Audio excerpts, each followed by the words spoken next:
গল্পকথন by Kallol chapter 2তে আমাদের আজকের নিবেদন শিবরাম চক্রবর্তীর লেখা সিট যোগ আরাম সমান সিটারাম।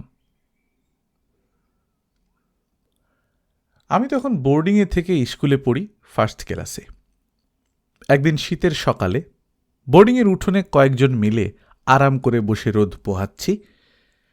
এমন সময় বোর্ডিংয়ের সামনে রেলের একটা পার্সেল ভ্যান এসে হাজির। ভ্যান থেকে নেমে এসে একটা লোক ক্ষণক্ষণে গলায় জিজ্ঞেস করল, সীতারাম চক্রবর্তী বলে কেউ আছে এখানে? না, সীতারাম বলে কেউ নেই, তবে শিবরাম বলে একজন আছে বটে। আমি বললাম, না, সীতারামকে চাই। কেন রে বাবা, ধরে নিয়ে যাবে নাকি? সেই সময় গান্ধীর আন্দোলনের হিড়িকে খুব ধরপাকড় চলছিল চারধারে। গান্ধীজির দলের বলে সন্দেহ হলে ধরে নিয়ে পুরে দিচ্ছিল জেলে। ভ্যানে চাপিয়ে শটান আমায় জেলখানায় ধরে নিয়ে যাবে নাকি? জেলখানায় আর পাহারাওলায় আমার ভারী ভয়। পাছে ধরে জেলে নিয়ে গিয়ে ঠেলে দেয়। সেই ভয়ে গান্ধীজির ভলান্টিয়াররা যে পথে হাঁটে আমি সেদিকে পা বাড়াইনি। ভয়ে ভয়ে শুধালাম, কেন, কি দরকার তোমার সীতারামকে? নেপাল থেকে রেলওয়ে পার্সেল এসেছে তার নামে হোম ডেলিভারির। কিসের পার্সেল? তা আমি বলতে পারবো না, কোনো প্রেজেন্ট হবে হয়তো, লোকটা জানায়। প্রেজেন্টের নাম শুনে আমার উৎসাহ জাগে। তখন ক্লাসের রেজিস্ট্রি খাতায় প্রেজেন্ট হওয়া ছাড়া আর কোনো প্রেজেন্ট আমার জীবনে নেই, তখনও আসেনি। তাই অপ্রত্যাশিত উপহার প্রাপ্তির আশায় উল্লসিত হলাম। সীতারাম নেই, তবে শিবরাম বলে একজন আছে এখানে। আমি জানালাম, আমি সেই ভদ্রলোক, আমাকে দেবে তোমার প্রেজেন্ট? শিবরাম ছিলিস বটে, কিন্তু এখন তো তুই সীতারাম, বলল আমার এক বন্ধু। আরাম করে বসে আছিস, সিট প্লাস আরাম ইজ ইকুয়াল টু সীতারাম। তাছাড়া চক্রবর্তীতেও মিলে যাচ্ছে, বলল আরেকজন। ওরই নাম শিবরাম ওরফে সীতারাম চক্রবর্তী, বুঝলে হে বাপু? ওই হবে, ওতেই হবে, বলে ভ্যানওয়ালা একটা রেলওয়ে রসিদের কাগজ আমার মুখের সামনে মেলে ধরল। আধ ঘন্টা ধরে ঘুরে মরছি এই মহল্লায় তোমার খোঁজে। নাও, এখন 2 টাকা 10 আনা বার করো। পার্সেলের রেলের মাসুলটা দিয়ে তোমার মালের ডেলিভারি নাও। বলে সে ভ্যান থেকে উত্তম রূপে প্যাক করা একটা পেল্লায় পার্সেল এনে খাড়া করল উঠোনের ওপর। বলল, নাও, চটপট খালাস করো। মালটা গন্ধ ছাড়ছে বেজায়। গন্ধ বেরিয়েছে মালের? কিসের মাল গো? আমরা সবাই জানতে চাই। মাংস, মনখানেক মাংস হবে। হরিণের মাংস বলে লেখা আছে পার্সেলে, পচে গেছে মাংসটা। পচা মাংস নিয়ে আমরা কি করব? আমার উৎসাহ নিভে আসে। হরিণ তো পচিয়েই খায় মশাই, সংক্ষেপে সে জানায়। নিয়ে নে, নিয়ে নে, আমার বন্ধুরা উৎসাহ দিতে থাকে। আজ শনিবার তো, কালকে ছুটি, রাত্রিরে খাসা ফিস্টি হবে এখন। দিনের পর দিন ঘাস চচ্চড়ি খেয়ে খেয়ে তো পেটে চড়া পড়ে গেল, মুখ বদলানো যাবে আজ, বলল অন্যজন। নিয়ে নে মাংসটা, 2.5 টাকায় 1 মণ, সস্তাই তো রে।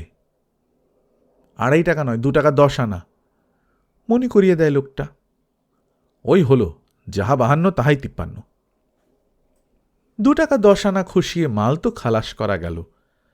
তারপর আমরা পার্সেলের পর্যবেক্ষণে লাগলাম। এই যৎসামান্য ক্ষুদ্র জীবনে আমাদের কারো নামে এত বড় পার্সেল আসতে দেখিনি কখনো। নেপাল থেকে পাঠিয়েছে, পার্সেলের গায়ের লেখা দেখে একজন বলল, কি এক রানা নাকি, সেই পাঠিয়েছে। রানা বলে আমার এক কাকা আছে, নেপালে চাকরি করে, আমি জানাই। তার সঙ্গে ভারী ভাব ছিল আমার, অনেকদিন তাকে দেখিনি, আমার ছোট কাকা। তাহলে সেই হয়তো পাঠিয়েছে তোকে আদর করে। এ তো দেখছি রানা জং বাহাদুর, খুঁটিয়ে দেখে আমি বললাম। আমার কাকা তো চক্রবর্তী হবে, সে বাহাদুর হতে যাবে কেন? নেপালে যে যায় সেই বাহাদুর হয়, ছেলেটা ব্যাখ্যা করে দেয়। কিছুদিন থাকলেই নেপালি হয়ে যায় কিনা, যেমন আমাদের পশ্চিমা বন্ধুরা বাংলাদেশ থেকে বাঙালি বনে যায়, তেমনি। আর নেপালে মাত্রই বাহাদুর হতেই হবে। নেপালে যাওয়াটাই একটা মস্ত বাহাদুরি, আরেকজনের মন্তব্য। আর জং, আমি জিজ্ঞেস করি। এই প্রশ্নটাই সবচেয়ে জবর বলে বোধ হয়। বেশি দিন বাহাদুরি করলেই জং ধরে যায় মানুষের, তার জবাব। পুরনো লোহায় যেমন মরচে পড়ে। এর উপর আর কথা নেই। জবরজং যা ছিল সব জলের মতো পরিষ্কার। তারপর আমরা সেই জং ধরা সেই জেল্লাদার পার্সেলের প্যাকিং ছাড়াতে লাগি।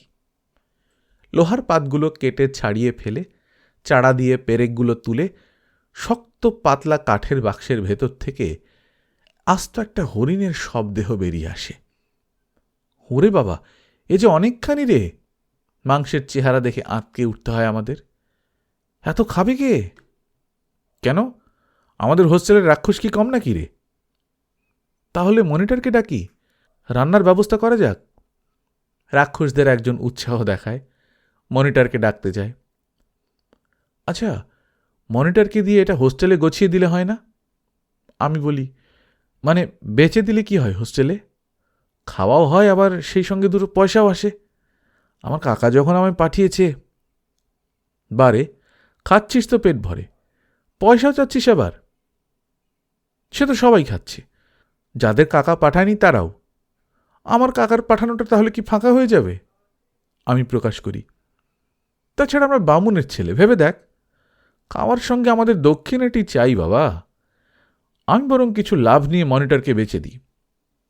মনিটর আবার তার উপর আরও কিছু বসিয়ে হোস্টেলকে ধসাক। ছোটবেলা থেকেই ব্যবসা বুদ্ধিটা আমার বেশ প্রখর। মনিটর আমাদের সঙ্গেই পড়ে, ফার্স্ট ক্লাসের ছেলে এবং ফার্স্ট ক্লাস ছেলে। পড়াশোনায় ভালো, ক্লাসে ফার্স্ট হয়। বোর্ডিংয়ে ওর হাফ ফ্রি। হোস্টেলে আমাদের খবরদারি করা ওর কাজ। আমাদের খবরাখবর, মানে কে পড়ছি না পড়ছি, কি করছি না করছি, তার সব বার্তা হোস্টেল সুপারিনটেন্ডেন্টের কানে পৌঁছে দেয় সে। মনিটর আসতেই আমি বললাম, দেখ যোগেন, এই আস্ত হরিণটা নেপাল থেকে আমার কাকা আমাকে উপহার পাঠিয়েছে। যোগেন দেখল চোখ দিয়ে এবং নাক দিয়ে, তারপর বলল, বিচ্ছিরি গন্ধ বেরিয়েছে কিন্তু। হরিণ যে রে, হরিণ তো পচিয়েই খায়, জানিস নে? শুনেছি বটে, কিন্তু তা আমি এখন এই মৃতদেহ নিয়ে কি করব? যোগেন শুধায়। পোড়াতে হবে নাকি? কি করে হরিণের সৎকার করে শুনি? অতিথি সৎকার করে, বলল উৎসাহী একজন। এটা হোস্টেলে দিয়ে রাঁধিয়ে ফিরছি লাগা আজকে, আমাদের সবার সৎকার হয়ে যাক। না না, এমনি দিয়ে নয়, আমি বাধা দিয়ে বলি। কিনে নিতে হবে, মন্দের এক মাংস আছে, 15 টাকায় ছাড়তে পারি। তাহলেও হোস্টেলের লাভ, ভেবে দেখ তুই। 4 আনা করে শের পড়ল মোটে। 4 আনায় কি মাংস পাওয়া যায়, তার উপর হরিণের মাংস? হরিণ দিয়ে ওকে কতটা আমার ঋণ পাশে আবদ্ধ করেছি সেটা ভালো করে বোঝাবার জন্যে আমি আরও প্রাঞ্জল হই। হরিণ খেতে পাওয়া তো দূরে থাক, চোখে দেখতে পায় কটা লোকে। কিরকম লাল রঙের মাংসটা দেখেছিস? লাল মাংস দেখেছিস কখনো? বলতে গিয়ে লালসার উদাহরণস্বরূপ আমার মুখ দিয়ে লালা পড়ে যায়। শুরুত করে সেটাকে টেনে নিয়ে আমি বললাম, তুই কিনে নে না হয়, তারপর 15 টাকায় কিনে এর উপর আরও কিছু লাভ চড়িয়ে 25 টাকায় বেচে দে না হয় বোর্ডিংকে। ওকে প্রলুব্ধ করার চেষ্টা পাই। হোস্টেলেই লাশ কিনতে যাবে কেন? হোস্টেলের কি আর খেয়ে দিয়ে কাজ নেই? সে বলে, তাহলে তুই এটা কিনে নিয়ে সুপারিনটেন্ডেন্টকে অমনি দিয়ে দে, প্রেজেন্ট করে দে না হয়। আমার লাভ? তোর 15 টাকা এখন যাবে বটে, কিন্তু তেমনি মাস মাস 30 টাকা করে বেঁচে যাবে। হাফ ফ্রি তো তোর আছেই, তার উপর সুপারিনটেন্ডেন্ট খুশি হলে পুরো ফ্রি হয়ে যেতে কতক্ষণ। তাছাড়া আরও একটা সুবিধা তুই করতে পারিস। কি সুবিধা? আরে এই তো মকা রে। পুরনো হেডমাস্টার বদলি হয়ে নতুন হেডমাস্টার এসেছে স্কুলে কদিন হলো। এখন যদি সুপারিনটেন্ডেন্টকে দিয়ে তাকে নেমন্তন্ন করে হোস্টেলে এনে খুব কষে খাওয়ানো যায়, আর তিনি যদি জানতে পারেন, মানে সুপারিনটেন্ডেন্ট মশাই নিশ্চয়ই তাকে বলবেন তোর বাড়ির থেকে মাংসটা পাঠিয়েছে আর তুই সবাইকে ঘটা করে খাওয়াচ্ছিস, তাহলে চাই কি তার দয়ায় স্কুল ফ্রিটাও তোর হয়ে যাবে। আমি বিস্তারিত যোগ করি, ভাই যোগেন, ডবল গেন করবার এমন তুই ছাড়িস নে ভাই। যোগেন একটু চিন্তা করে, তারপর ছুট মারে শটান, আমি সুপারিনটেন্ডেন্ট মশাইকে ডেকে নিয়ে। সুপারিনটেন্ডেন্ট মশাই এসে দেখেন, এ যে একটা আস্ত হরিণ দেখছি, চমৎকার, কোত্থেকে এলো? যোগেনের বাড়ি থেকে পাঠিয়েছে স্যার। ও জো পাবার আগেই আমি বলে দিই, যোগেন ছেলে হিসেবে যতই ভালো হোক, মনিটর হিসেবে আমাদের কাছে একটা ডেভিল। কিন্তু 15 টাকা যখন দিচ্ছে তখন তাকে তার ডিউ দিতে হবে বই কি। ও এটা আপনাকে উপহারই দিতে চায়। ডেভিলকে তার ডিউ দিয়ে আমরা ডিউটি করলাম। শুনে সুপারিনটেন্ডেন্টের মুখ লালসায় লাল হয়ে ওঠে, মাংসটার মতোই টকটকে। মুখ থেকে লালা ঠিক না পড়লেও লালায়িত হয়ে তিনি বললেন, তা বেশ বেশ, অনেকখানি মাংস আছে এটার। মন দুয়েক তো হবেই স্যার, যোগেন বলল। সুপারের ভ্রু কুঞ্চিত হল, একটু যেন দোমনা দেখা গেল তাকে। না, 2 মণ নয়, তা 2 মণ ঠিক না হলেও 1 মণ তো বটেই। হরিণটাকে তিনি 1 মণে পর্যবেক্ষণ করলেন। এখনই এটাকে পুঁতে ফেলা দরকার, জানালেন তিনি। গর্ত খোঁড়ো সবাই মিলে। পুঁতে ফেলবেন? শুনে আমরা দমে গেলাম। পুঁতে ফেলবেন কেন স্যার? গোর দেওয়া তো পোড়ানোরই নামান্তর, আমার মনে হল। এইভাবে হরিণটার শেষকৃত্য করার প্রস্তাব আমাদের মনোপুত হল না। তা মাসখানিক পুঁতে রাখা দরকার। ভালো করে না পচলে হরিণের মাংস তেমন উপাদেয় হয় না নাকি? এমনিতেই বেশ পচেছে স্যার, কদিন ধরে আসছে নেপাল থেকে, যা পচা গন্ধ ছেড়েছে। আবার কেন ওটাকে পুঁততে যাবেন? যোগেন বলে। তা বটে, গন্ধটা বেশ জবর রকমের বটে, বলে তিনি নাকে রুমাল চাপা দিলেন। তা যোগেন, তুমি এটা আমাকে উপহার হিসেবে দিতে যাচ্ছ কেন? আপনাকে উপহার দেয়া স্যার মানে আমাদের নিজেদেরই দেওয়া। ওর হয়ে আমাকেই বলে দিতে হলো আবার।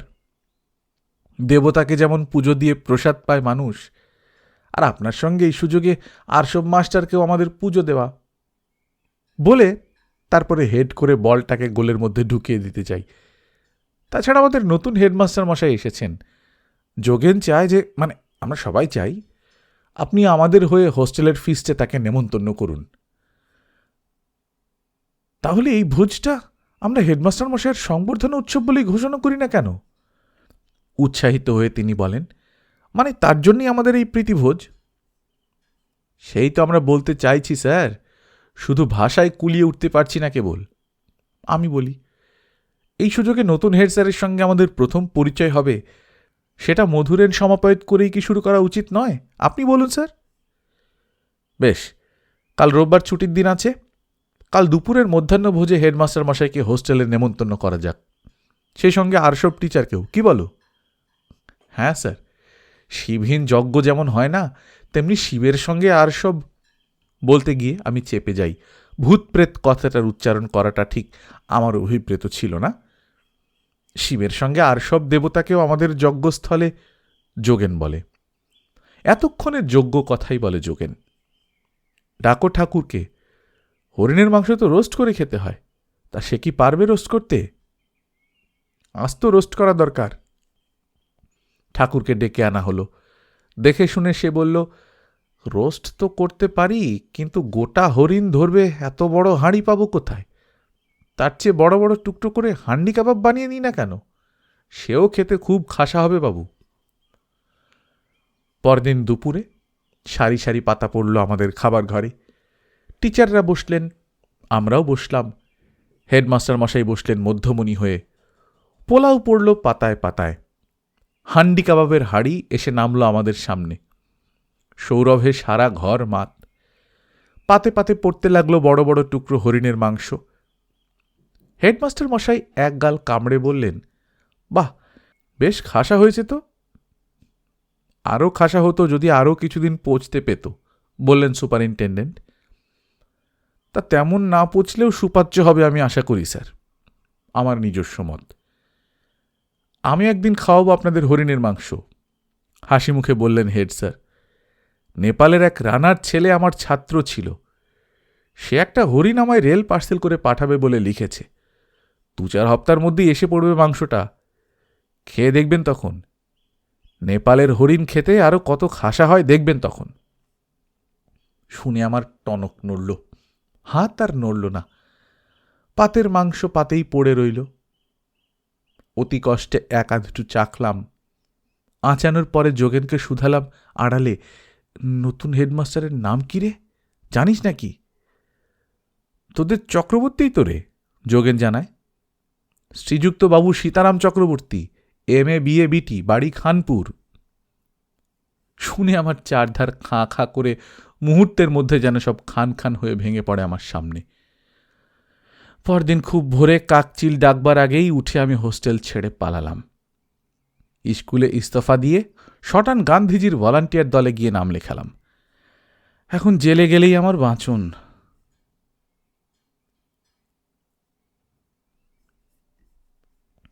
গল্পকথন বাই কল্লোল চ্যাপ্টার 2তে শুনছিলেন শিবরাম চক্রবর্তীর লেখা সিট যোগ আরাম ইকুয়াল টু সিটারাম।